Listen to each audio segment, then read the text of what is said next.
We talk a lot about, the whole IoT revolution, right?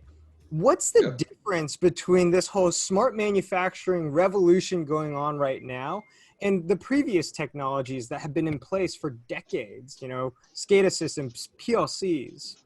Technology is becoming more cost effective with the way that it's communicating based on an Ethernet and open protocol type technology, so that the information is now readily available to users using open platforms.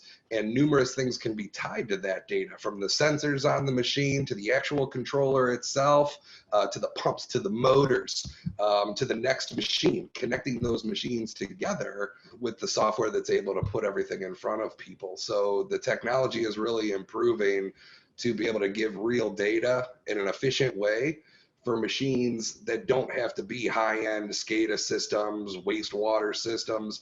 It can be packaging, palletizing, production, all under one roof and in a pretty easy way to connect using current communication networks.